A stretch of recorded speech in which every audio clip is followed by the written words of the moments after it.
After that, Elizabeth asks if there's anything she can help them with as she stands up. Leping questions whether she's willing to act on her own, to which the queen responds that of course she is, since she has much to learn from him. She thinks he's probably upset because she decided to help Miss Pixius on her own, and she notices he looks a bit surprised. The girl in question thanks them both and reflects that she can't understand what they're thinking. She confesses to herself that she had never heard of the hero and the demon queen, so she isn't sure how powerful they really are. It's then that Leping asks what the plan is to destroy the Minister of Technology's conspiracy, and if she has any good ideas, as they're willing to help her in any way they can. At the same time, he thinks they must find a way to make up for the situation, because if he ruins Elizabeth's mood, no one will come out unscathed. The princess explains that the original plan was to cut off the kingdom's resources to force them out, but now that she has more allies, she believes this time they will strike first. She then begins detailing her strategy. First, they will enter the kingdom disguised as escorts for a shipment of minerals. Since they all now have a human appearance, they will be able to evade the mechanical inspection at the border.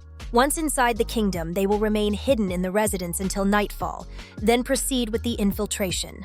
Along the way, they must avoid the steam soldiers, since the target is located in the sewer beneath Central Street 3. They enter silently until they reach the stairs and descend them. She adds that she has studied the kingdom's canal system design, which is connected to the interior of the royal city. She remembers every detail with perfect clarity, so there's no reason to worry about getting lost. Then, they'll have to travel 5 kilometers through that path to find an abandoned and sealed entrance.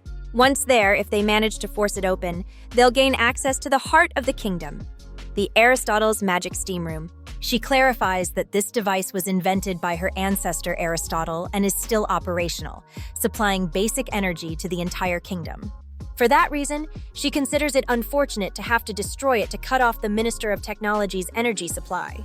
However, once someone enters the system's core, the defense mechanisms will be immediately triggered. All passages will be sealed, and a large number of steam soldiers will arrive within 10 minutes. That means they'll only have that brief window to act. They'll need at least 4 people to stay behind and place the special explosives she herself developed. Therefore, those who take part in this phase must be ready to give their lives.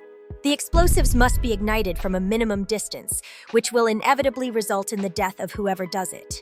At that precise moment, the destruction of the magic steam engine will create massive chaos and distract the Minister of Technology. That will be when she has the device ready to invade the castle's brain. The entire royal city is a complex machine powered by magic steam. If the rebel conversion device is inserted into the castle's operating system, it will alter the flow of the magic steam, causing a repulsion reaction among several mechanical parts. This will trigger a domino effect that will collapse the entire massive structure. This is because, without the magic steam engine, the Minister of Technology will no longer be able to create the castle giants. And without them, the minister's plan to conquer the world will also completely fail. She adds that for the revolution, they do not fear death, but begs them to, if possible, bring her companions back to life and save her father and mother. She knows that both science and magic obey the law of equivalent exchange, and that's why she's willing to give her whole life in return for what she's asking. But her pirate companions immediately object.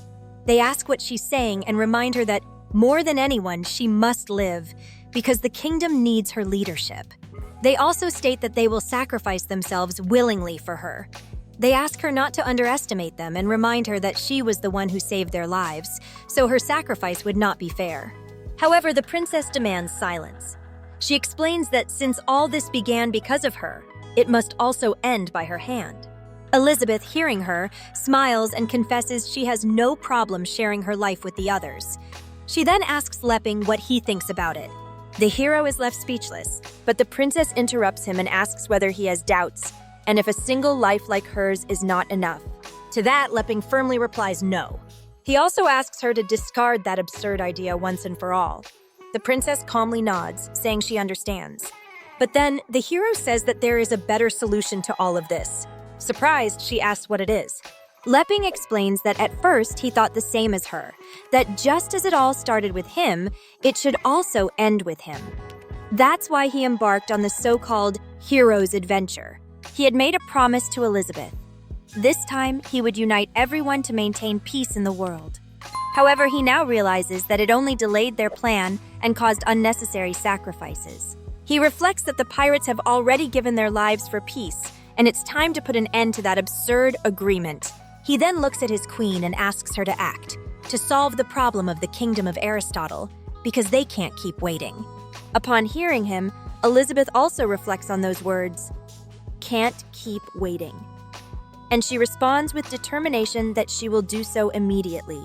She confesses to herself that she too can't wait any longer and declares that she'll go right now to fix the problem at its root. She thinks that once everything is over, it'll be a world just for her and Leping, and the sooner it happens, the better. Meanwhile, in the laboratory of the kingdom of Aristotle, the technicians and automatons begin producing multiple dark gears. The Minister of Technology watches enthusiastically and states that progress is even better than expected. In just one day, the machine has produced a mountain of gears.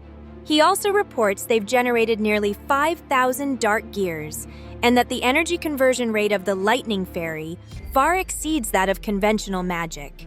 He admits he'd love to have more time to study the lightning fairy. However, it will no longer be necessary to wait a month, as tomorrow they will be able to activate and mobilize the royal war giant to lay waste to the hero's continent. He reveals that the fairy is using an infinite discharge, providing unlimited energy. The dark being beside him reflects in awe. He didn't expect the leader of the Dark Guild to have such a useful woman at his side. He thinks that, with her, in just one more day, they'll be able to open the portal to the Dark Sea in this world, and thus unleash chaos. He longs for that moment with impatience, certain that it will make both the hero and the demon queen pay a high price for their arrogance toward his lord, Azathoth. But then, the small dark being is suddenly transported elsewhere, and right in front of him stands the demon queen. Without wasting a second, she raises her foot and crushes him mercilessly. Many thanks to the channel members, Raphaeltron, Sweetie, and Ankit Gameplay for their valuable support to this project. That said, see you in the next video.